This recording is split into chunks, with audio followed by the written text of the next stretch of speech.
What in your business gets repeated? What would break if you disappeared? These are good questions to ask yourself, and whatever answers those might be, they probably need an SOP to be created. Welcome to Duo on Air, where we help you get seen, remembered, and wildly obsessed over by your audience. We're your hosts, Abby and Courtney, a pair of ex-agency besties who ditched the cubicles, the Minneapolis skyways, and the corporate jargon for work that matters, with people who inspire us every day. Today, we're a women-powered marketing agency serving brands worldwide, bringing those big agency results without the corporate price tag.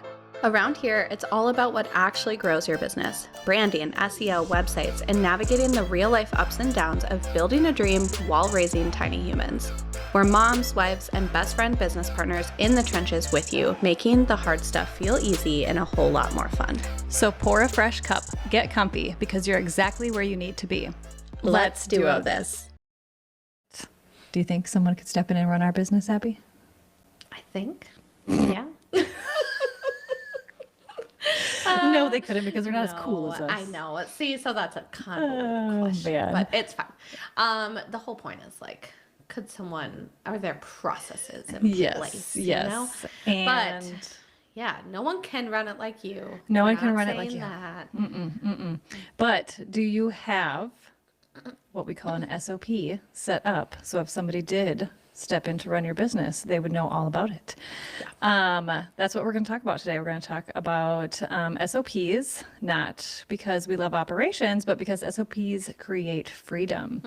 And this is like kind of a new thing that we're implementing in our business, actually, because with growing, you have growing pains. And one of them is when it's just Abby and I, we kind of had our, our internal processes or our processes with our clients, and it worked when it was just us two. But the more you grow, the bigger your team gets, the more processes you need in place, because you have more hats in the kitchen, you have more people touching multiple things. And within that process, people need to know when they're needed, what they're doing, what the deliverable is, what that next step is, who owns what. And it's super important to have that all in place and to change it and evolve it as it grows. Yeah. So it gives you freedom. Like, I think that's the big thing, is it gives you freedom. And so, like, right now we're batching a lot of content so that I can have a little bit of freedom to adjust to my new lifestyle before we have the third kid. And so one of my tasks before I am out, essentially, is to revise our SOP processes for all of our SEO packages, because we don't want those to have to take a break. Like, just because I'm out doesn't mean they have to take a break. We have amazing people on our team that can handle it. Very capable. Yes. And also, like, I'm totally fine still being behind the scenes answering questions, but I'm definitely not going to sit on a client call right after giving birth. It's Nor like, should she. No. So it's like this kind of process setup allows you the freedom to take vacations, to take maternity leaves, to take time off, and know that the business can still run smoothly. So even if you don't have a team yet, I want you to tune into this, because this is actually the best time to do it. Because half the time when you need a team, you're so busy that you don't have time to think about processes. Yes. So do it before you even have a team. And then just blow their minds when they come on and you have all of this ready for them. I know. So whether you know what this is, so SOP, let's just like start from the beginning. SOP stands for Standard Operating Procedure, which is very boring and gross. And kind of jargony. But So let's just call it an SOP and pretend like it's more fun. Yeah. We should have made up a name before we did this. we could have asked Chad. I bet he would have came up with some stellar ones. Yeah, it would have been a little scary. Sip over something. We'll let you know. We'll come back. We'll come back to that. Can't do it. I was like, maybe it'll just flow off the tongue. No. It won't. So we wanted to give you a few quick tips before you get started, because this process can seem kind of overwhelming. Again, like Abby said, maybe not necessary, but we would beg to differ that it is necessary for all businesses. Because also, even if you don't have a team, you can create these for your client processes too, and how you work with them. So just something to think about as Personally, I love, if I could close everything, like all of my tasks, all of my to-dos, all of my email, and just like sit down and write out SOPs and email templates all day, I would love it. You and I are different people. I don't know what it is, but like refining or just streamlining processes, like I don't know, finding efficiencies, like it Yeah. feels really good to do that. Yeah. And I think like the feeling you have when you've finally done it and you're done is amazing. It feels like, yeah, like knowing that everything could run smoothly and you're not missing a step or finding those efficiencies by doing it People is can really do nice. things without asking. Yeah. Like it Yeah. is Now, amazing. do I like to build them? Maybe not necessarily, but like if you built me one, sure, thanks. Yeah. Yeah. Just You know, kidding. But I do. I It like is. it. Yeah. It's just finding the time to I actually think do it sometimes can be too, hard. I'm just like, I mean, you do have to think really detailed when it comes to this. And sometimes I think I freak myself out like, oh my gosh, I'm going to forget a detail and then it's going to break. It's going to get to that point. You It's get going to break. anxiety. Yeah. And this is why I have you to Yes. help me peek at it. So the first tip, you don't need anything fancy to create an SOP. We literally use a Google Doc. That's what we do. It works great. It does what we need it to do. But there are other options out there. You can use Notion. We also really love Notion. We don't use our SOPs for it, but we use it for other things. ClickUp, whatever you already use, like it's a really just simple Word doc essentially with a lot of things happening in it, but you just need somewhere where you can type a lot of If you're a words pen efficiently. and paper person, do that and then take a screenshot of it and have Yeah. ChatGPT record it for you. Yeah, it does not need Do to be whatever fancy. you need to, yeah. You should have an SOP for every process. And that sounds extreme, but again, it's going to create those efficiencies and allow the business to keep moving forward no matter who's touching what. So, one for each package that you offer to your clients, and then one for each internal process. So, when we say internal process, we mean things like podcasting, the publishing plan, Pinterest, marketing, strategy. Oh my God, I said that really dumb. Can we edit that part out? You didn't say it dumb at all. Now I just want to keep this part in here so that people can just hear what happens everyone. Like I literally So in heard our, you guys, nothing. we get so in our head sometimes that when we're looking at our. Okay, this has to stay in here now. Now it does. But when we're looking at our notes and you're like kind of saying it out loud, and then you say it and you're like, wow, I didn't say it the way that I think it should have been said. And I'm looking at her like you're crazy. And then I think was you said like- normal words. You're just looking at it and you're like, The reality of podcasting, my friends. oh man, Now and it's staying. we're It's here. we're in the afternoon, and wow, And okay. Like we said, we're batching content, and we're trying to batch a lot of content. So Jeez things take a Louise. little while. I hope that gave you a laugh. Like I hope it's a Monday morning and that just like started your week out really well. Otherwise, that means we didn't. Publish. this It is a podcast Monday on time. morning. Well, I mean, depending on when you listen to us. Okay, let me start that other bullet over so I feel better about myself. All right, So go we for do one for each internal process. So our podcast publishing plan. I cannot. I am just loving Maybe this. you should do I think we keep it. our Pinterest marketing strategy, posting on Instagram, you guys, reading words before you do the podcast, all of those things. Goodness. Wow, you guys, I'm a is wreck. fun. This is fun. I'm gonna And let you do this Do you next. want me to finish it? Yeah, Courtney needs please. a break. I think I need a sip of my coffee. Holy shit. So process wise, like it's really anything that you want to be duplicated, right? So like if you're gonna have someone step into your business and help you with your marketing or help you with internal project management, like going in and updating a contract and sending invoices and setting up payment plans and whatever, like if you're going to have someone who's coming into your business in the future or likely in the future, you should have a process in place. Didn't you say once if you do it more than once, it should have an SOP? Yeah, pretty Yeah. much. If you do it more than once, then yeah, you should detail it. Yeah. We'll talk about some tools at the end, but there are tools that make this so easy. Like if you are going to do it more than once, you literally screen record it. It develops the SOP for you, you approve or revise it, and you're done. Yeah. And then you have that library essentially for when you finally hire that VA to come into your business and help you, and you don't have to write out how to do something. They can just watch that video. So I think that kind of stuff can be just really helpful, and again, give you the freedom to actually like step away from it. So don't let this overwhelm you. You should really start with whatever the immediate need is. So for us in our business, our immediate need is to make sure that we have SOPs for every package that we have an offering for. Yes. Because we have so many people of our team that touch that package, that people need to know what their role is, what their responsibility is, when their deadlines are, and there needs to be like clarity throughout that process. And we Yes. want to be the visionaries and the strategy behind that, rather than just be like, here, you have to write 2 blogs, Right. send it whenever. Like, we want there to be a structure to when that gets sent, how it gets sent, and also that everyone's using the same consistent duo voice. Yes. That's yes, very important Absolutely. So just asking yourself questions like, because you might not know where to start, but what stresses you out? What in your business gets repeated? What would break if you disappeared? These are good questions to ask yourself, and whatever answers those might be, they probably need an SOP to be created. too. Every court always says this, that every time I go out, something breaks.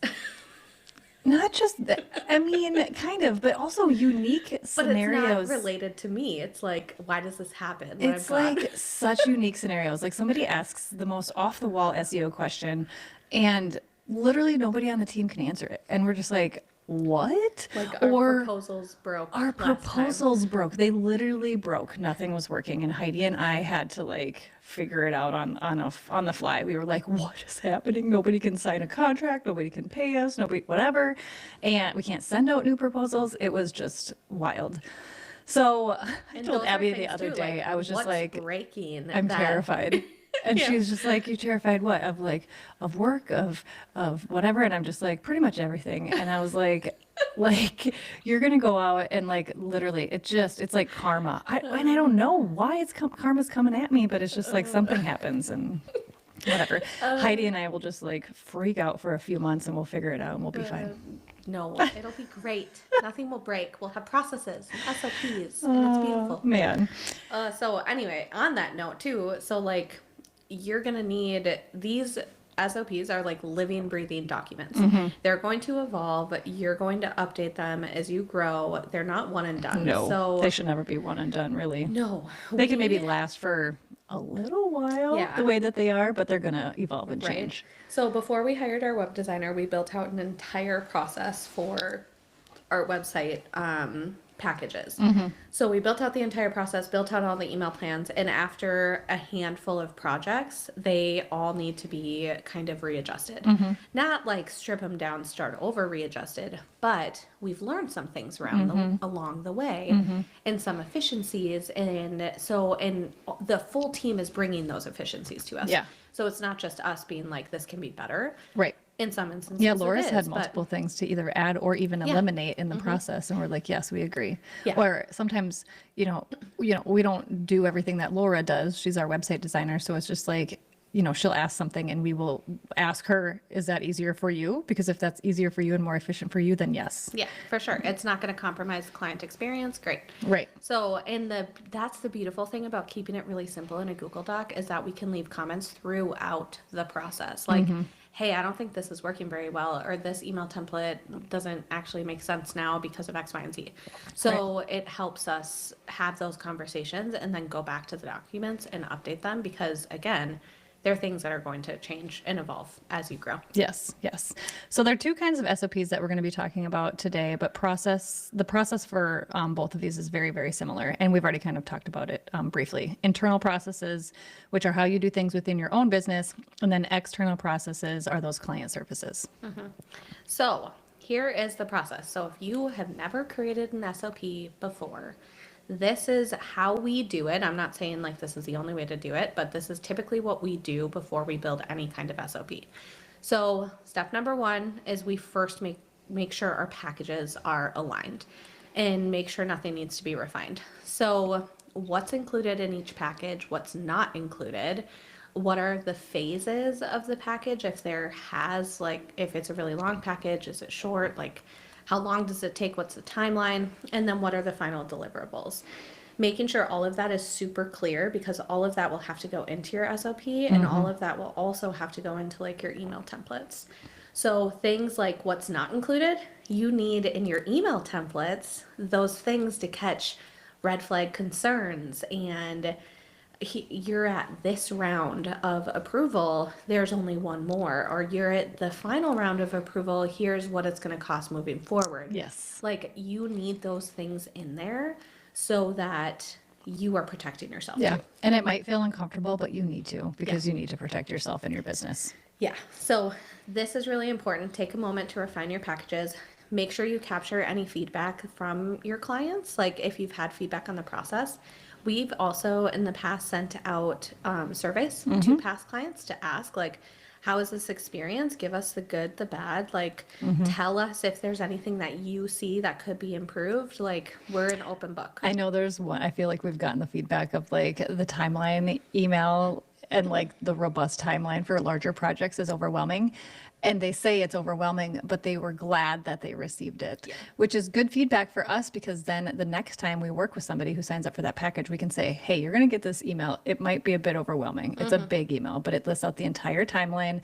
And after clients see that and it go through the entire project and process, they then like are so appreciative that they had that email, that they knew the phases throughout, that they knew when they needed to review things, meet with us, all of those things. So it's just funny hearing stuff like that too. It's just like that was overwhelming, but it was also needed. And so that just like gives us the ability to go forward and tell people like this could be overwhelming, but it is very much needed. Absolutely. And if it's a brand new process, then maybe write out the package and just like verify it with someone else that, hey, how does this feel? Does it feel like I'm missing anything? So if you have a team, that's really easy to do.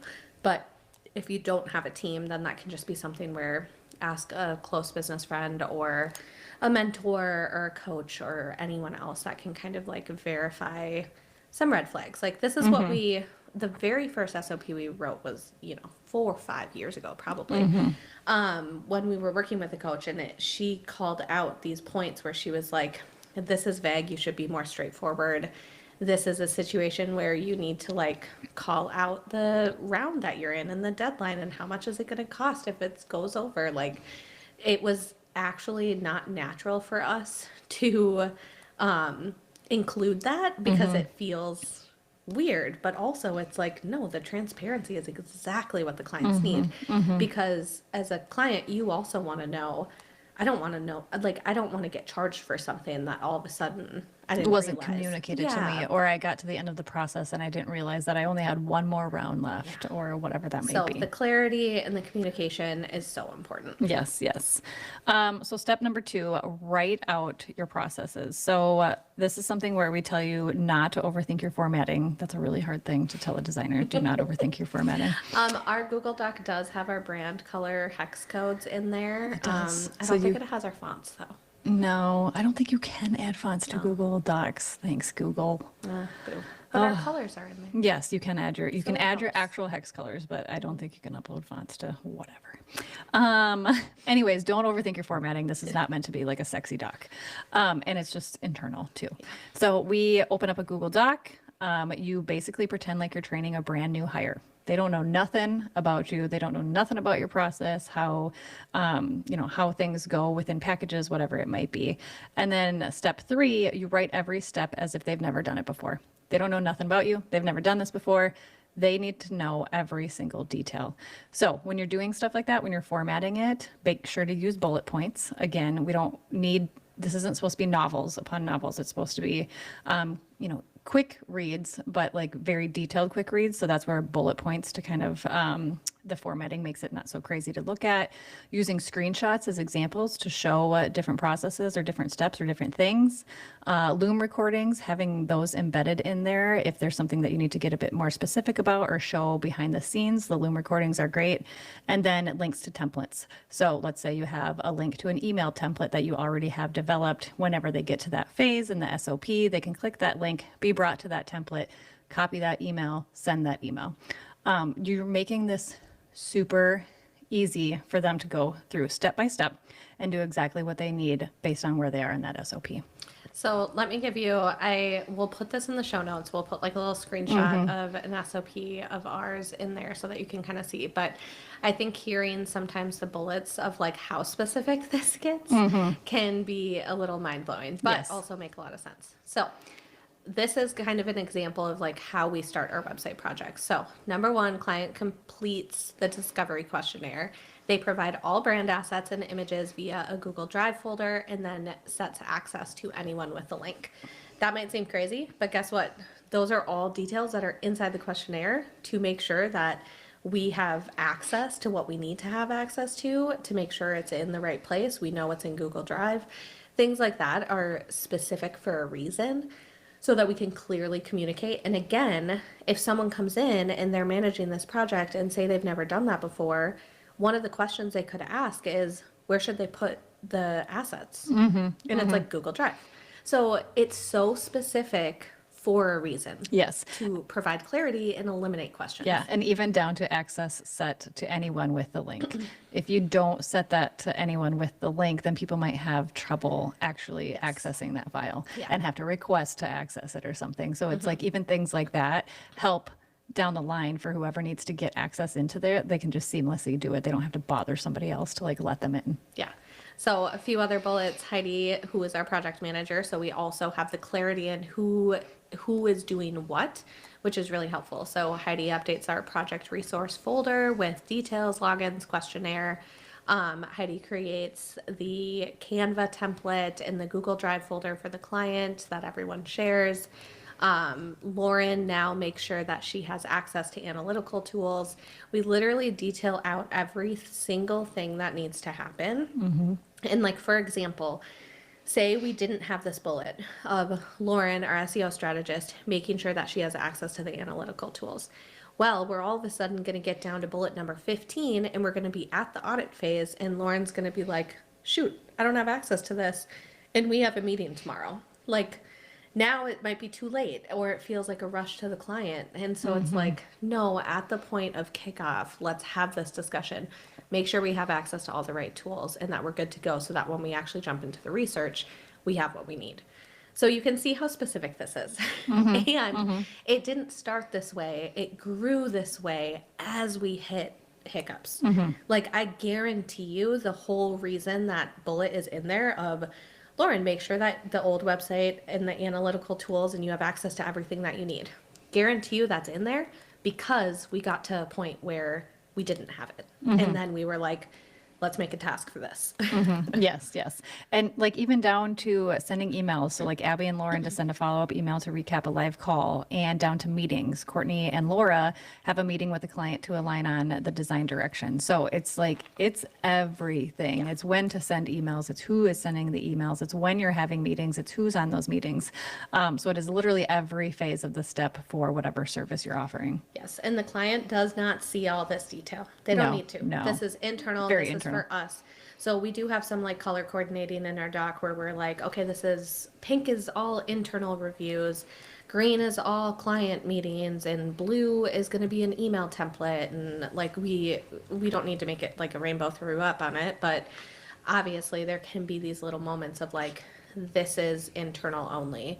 And so all of this then translates to the next phase, which is step 3, making sure that we assign ownership and that the SOP then translates into actionable tasks. So this is where we move things from the SOP to Asana, which is what we use as a project management system. Yep. So once everything's bulleted, detailed out in a Google Doc, we take all the tasks, assign them to the correct person, and then assign deadlines to them. Who is responsible, who approves, who reviews. A lot of the details from things that we get from the client live in Asana, like the questionnaires, any of the logins that we might need from them, any links that we might need from them, those all live in Asana as well. Each client has a project resources folder, and that's where all of that stuff lives. Yeah. So again, everyone on our team knows where to go. It's not answering questions all day long of where's the client login for this, where's this, where's the questionnaire. Yes. So anything we get is all in one centralized location, which again is new to us since adding the team. Yes. But I can't even tell you how, like, I wish we did this when it was just us. Seriously. Oh, it would have saved a lot. But we're learning, growing pains, you know? So step number 4 is to draft email templates. And this might sound like something that's boring, or you might feel like you're like losing that fun communication with a client or something, but they don't have to be boring. And they are seriously some of the biggest lifesavers. Again, this is something that Abby and I wishes we would have like known about from day one, because we probably would have done it right off the get-go. Because we are very like social people. So we we had a hard time moving into the template land, but ever since we've been there, it has been such an efficient time saver thing for us that it's necessary. So they don't have to feel too impersonal. You can make them as personality packed as you want. They also They should reflect your brand voice. Yes. They shouldn't feel like a template. When we send them, they don't feel like a templated email.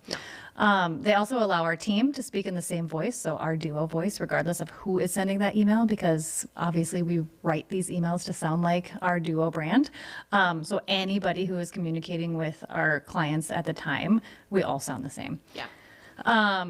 And it really reduces that decision fatigue and the importance of the email, and then spending our energy and our brain power revising the email for whatever personal edits that we need to be added. So not every email is a complete copy paste. There are specific details that we need to add into some based on each client or the project or whatever it might be.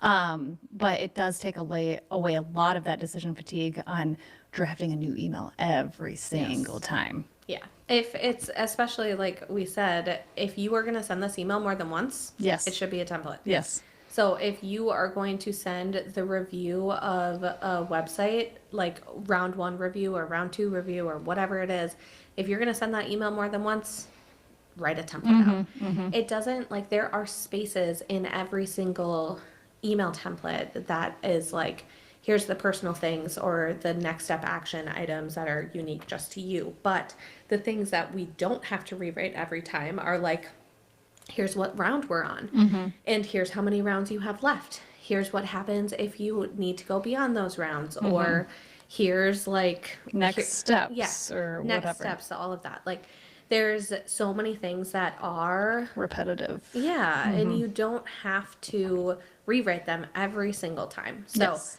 that is the power of it, and then you can actually spend your energy and your brain power making the email better, but you have a base. Yeah, That's going to yeah. make sure that you're not going to forget about all those really important things in the SOP. Yeah, obviously. Yeah, I think I've rewritten the brand one a couple of times. Like, things just change in your brand and your business, or you're like, hey, I want to like spice this one up a little bit, but you always have a base to go off of. Yeah. And then finally, step number 5 is to build an internal how-to library. So I would say this one is more specific to like internal processes, more so than it is like client services.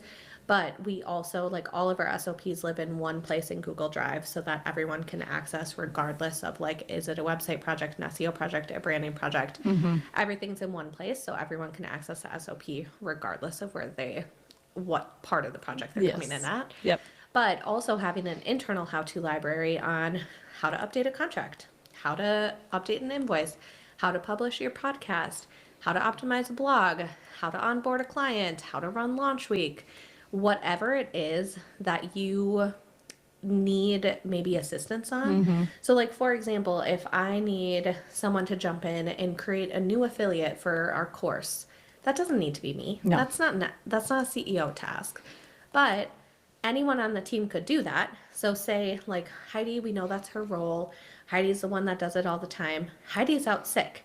And now someone else on the team has to step in and do it because I'm on maternity leave or something. So it's like, it creates that freedom of anyone can do it because we have a process in place and we have this quick little how-to library. Just jump there, do it. And it's not that you need to, like, sit down and do this, spend days and days and days doing this.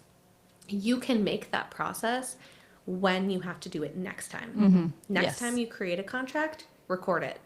Next time you create or set up an affiliate, record it. Next time you go add a module to your course, record it. Like, those are the things that will then just start to build that library over time. Yes. And some tools to help simplify this entire process. We have talked about them throughout this podcast, but Google Docs, that's again one that we live Keep it and simple. breathe in Yeah. all the time. So simple. Just keep it simple. ClickUp, Asana. We're in Asana all the time. Notion. We also use Notion and love Notion. Loom, and then AI summary tools. Record once, embed it into your SOP. Again, like we just talked about. And then Abby mentioned these earlier, I believe, or we talked about them. Maybe we didn't tell you the brands or whatever. But Scribe or Tango are they automatically create that step-by-step guide just from you screen recording. So again, if you start a new process or if you have to add it to your how-tos or whatever it might be, record it with one of these tools here, and it will create that step-by-step SOP for you. So Beautiful. so slick. It's just like, it's actually kind of mind-blowing. Yeah. It's crazy. I'm sure there's so many other tools out there that do that. These are some of the most popular ones. Yes. And I believe they are paid tools. And I think you can do like one for free or something like that on whatever the free plans are. But you can also like record something, plop it into ChatGPT. It might not be as clear and structured, but it can be a really good starting point for you. It's just making sure that like you ultimately have to review it and make sure that it That it's actually correct. is correct and following the process. Just like with anything, like these tools are going to help you save time, but they're not going to be perfect every single time. Yes. So again, at the end of this episode, even if you don't have a team, you might be saying like, this doesn't apply to me, ladies, I don't have a team, it's just me. We say, even if you are a solopreneur, SOPs prepare you for growth. So someday you might grow unexpectedly. You might plan to grow, but maybe not now. But we suggest starting these sooner rather than later, because if you have potential to growth or if you want to grow, these are going to help you in the long run.